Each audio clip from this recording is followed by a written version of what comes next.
मोहतरम सामीन, अस्सलामु अलैकुम वरहमतुल्लाहि वबरकातुहू। इस बार हम आपके लिए पेश कर रहे हैं क़िससुल अंबिया। चुनाचे अब हम आपको इदरीस अलैहिस्सलाम के बारे में बताते हैं। एक हदीस में है कि आदम और शीस अलैहिस्सलाम के बाद इदरीस अलैहिस्सलाम पहले नबी हैं। एक दूसरी हदीस में है कि इदरीस अलैहिस्सलाम पहले नबी हैं जिन्होंने कलम के जरिए लिखा और लोगों को किताबत सिखाई।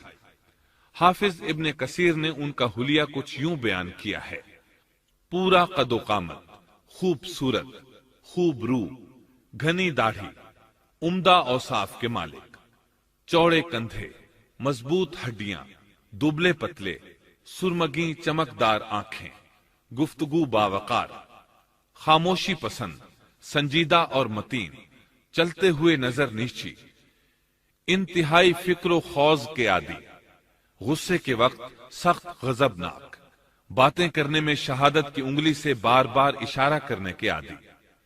इदरीस अलैहिस्सलाम शीस अलैहिस्सलाम की शरीयत पर अमल पैरा रहे। चूंकि इदरीस अलैहिस्सलाम रसूल भी थे, इसलिए अल्लाह की तरफ से मुस्तकिल उन पर शरीयत नाजिल हुई, जिसकी तशरीह व तफसीर करके लोगों को अहकाम इलाही से आगाह फरमाते।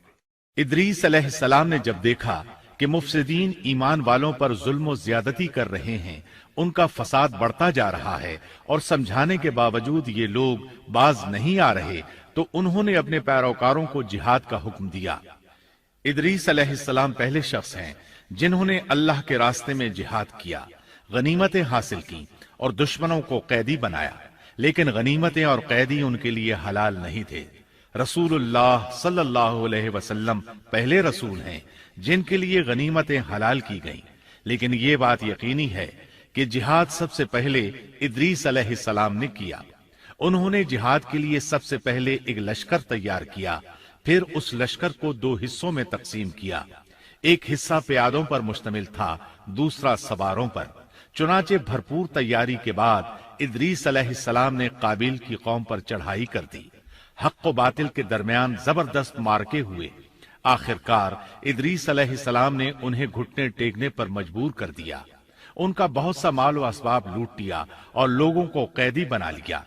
अल्लाह ताला ने इन तमाम बातों का जिक्र नहीं फरमाया, बल्कि अल्लाह ने उनकी सीरत के बारे में अपनी किताब कुरान मजीद में इशारतन जिक्र फरमाया है।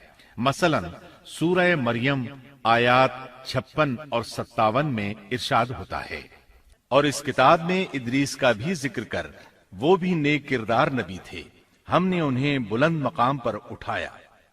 उनके बुलंद मर्तबे के बारे में बुखारी और मुस्लिम में हदीस मौजूद है कि नबी करीम सल्लल्लाहु अलैहि वसल्लम ने फरमाया, मैंने मेराज की रात चौथे आसमान पर इदरीस अलैहिस्सलाम से मुलाकात की।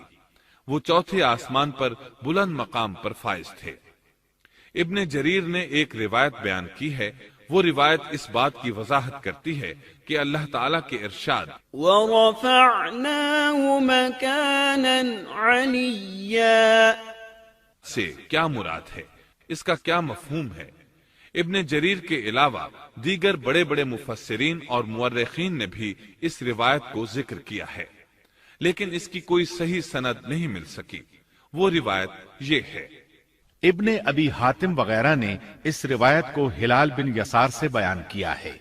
वो कहते हैं, मेरी मौजूदगी में इब्ने अब्बास रज़ी अल्लाहु अन्हुमा ने काब रहमतुल्लाह अलैहि से पूछा, काब, इदरीस अलैहिस्सलाम के मुताल्लिक अल्लाह ताला के इस कौल वरफ़अनाहु मकानन अलिय्या, हमने उन्हें बुलंद मकाम पर उठा लिया, का क्या मतलब है?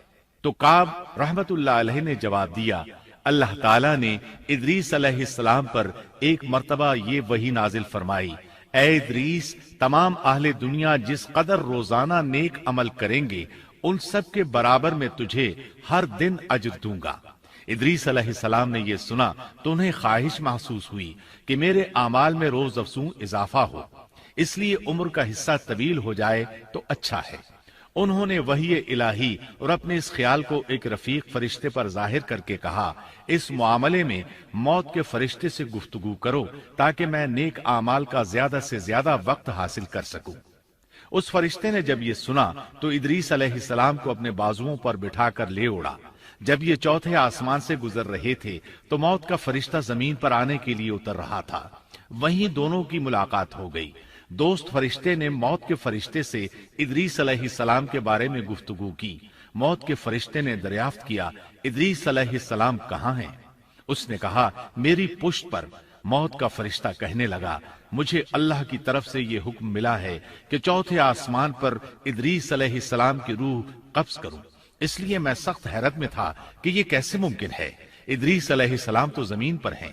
چنانچہ موت کا فرشتہ ادریس علیہ السلام کے پاس آیا، ان سے اجازت طلب کی اور ان کی روح قبض کر لی۔